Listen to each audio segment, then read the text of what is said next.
Hello and welcome to this week's Song of the Week. Now, the Song of the Week won't necessarily always be a song. It might be a classical piece of music or something like that. But this week we're starting with a pop piece called Hold My Hand by Jess Glynne. And the idea is that I've given you 2 listening questions and there's a performance task as well. We're going to start with the performance task because I want to spend a minute or 2 just showing you how to go about tackling the chords on the keyboard. Now, I say keyboard or piano, you can actually play these chords on any chord instrument like the guitar or the ukulele, but I'm going to show you today on the piano. So the first thing to know about when you're playing the chords is that you want to know, some of you might know, but if you don't, you want to know how to play a triad. Now that is what a triad looks like. 3 notes with a note missing in between. So there's another example of a triad. Okay. Now there's quite an easy way to play the chords, the triads of this piece. And what we have on the piano music stand here is the structure of the chords as well. Now you will find that when I'm playing these, my hand is moving around the piano quite a lot. And that's okay for now. There is another way to play them, which I'll go into in a minute or 2. Let's just have a look at some of the chords. So we have the chord of C, which looks like that, C major. We're going to play that one twice. Then we go to E minor. Again, similar construction, all white notes. Then we go to F, twice. D minor, twice. C twice. A minor, twice. F twice. Then a D minor and a G. So actually a lot of those chords you're playing twice and you're going to hold them for 4 counts each. But towards the end, there is a bit where you only play the chords once. Now the purpose, remember, of playing chords is that they create the background part of a piece of music. So we're not hearing the tune there, but what you can then do is go on to play it with the track. And that's possibly the more sort of enjoyable part of it, because you can play along with the chorus of the track. So remember, this is just the chorus. It is not the chords for the whole piece. Now, some of you might be quite competent at doing that.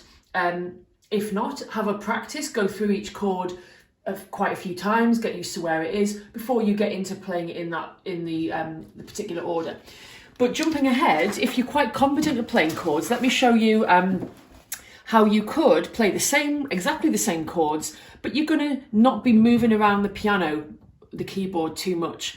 So what we're doing here is inversions. You might not have heard of that word before, but it's just a different way of playing a chord with the same notes in it at a different position. So for example, if I was going to play the chord of E minor, E, G, B, I can also play an E, G and a B there, which is quite useful because when I've gone from the C chord, which is there, you might notice I'm hardly moving my hand there. So again, that would take a little bit of time for you to work out, but it's quite a useful thing to work out. So I'm now going to play the chords again so we can see the structure here, and I'm going to be using some of the inversions. Now for now, just ignore these little notes after the slashes here. I'm still just playing the same chords as I was a minute ago, okay, but sometimes with an inversion. So C, C again, E minor again, F, D minor. Notice I'm hardly moving my hand here because I've worked out where the inversions are best placed. A minor, F, D minor, and G. Okay, so again, I've done that quite quickly. It will possibly take you a little while to work that out.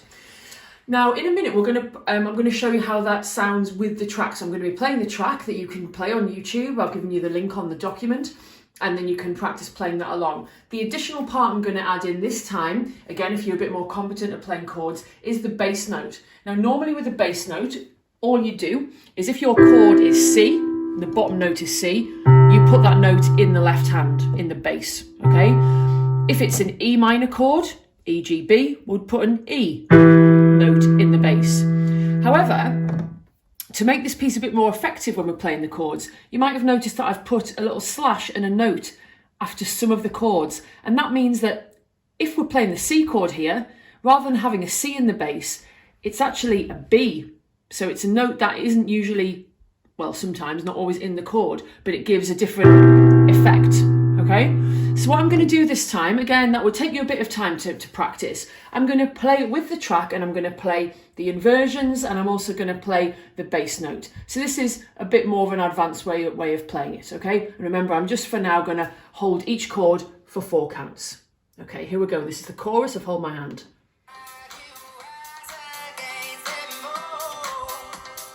1, 2, 3, 4. C, 2, 3.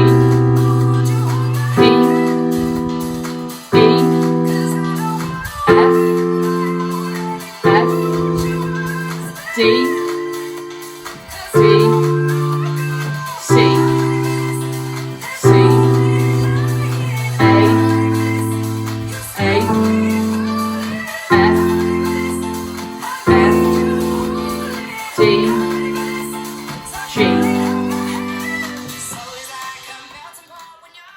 Made one tiny mistake there, but hopefully you won't. So that's how to go about playing the chords for the chorus of Hold My Hand. Okay, like I say, they can be played on any instrument that plays chords, ukulele, guitar, keyboard, anything like that. So hopefully you'll enjoy doing that. And you can then start to liven up the rhythm as well. That would be another sort of development to that. We're now just going to go back to the first task I gave you on the sheet, which was to practice working out beats in a bar, or rather how many bars certain sections last for. So the first thing you want to do is be able to feel the beat, and that comes naturally to most people. So again, if I just play a little bit of that, I want you to hear how I clap along to the beat.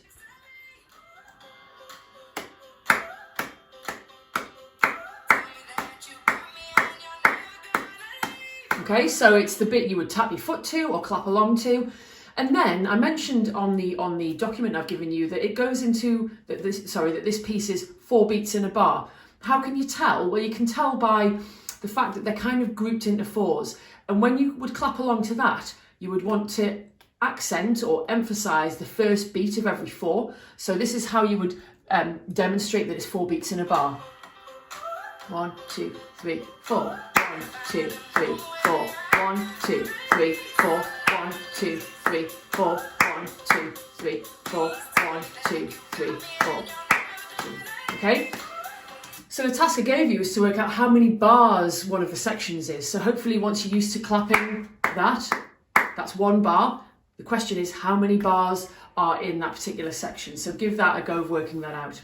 And the second and final task was to actually write down and work out what order the sections come in. So which order the verse, the chorus, the bridge, the pre-chorus, which order they happen in the piece of music. So again, listen through to it and look at the descriptions I've given you about what each section should sound like. So that's a bit of a focus, like I say, on Hold My Hand by Jess Glynne. Next week we'll be looking at a completely different piece of music, so hopefully you'll come back then.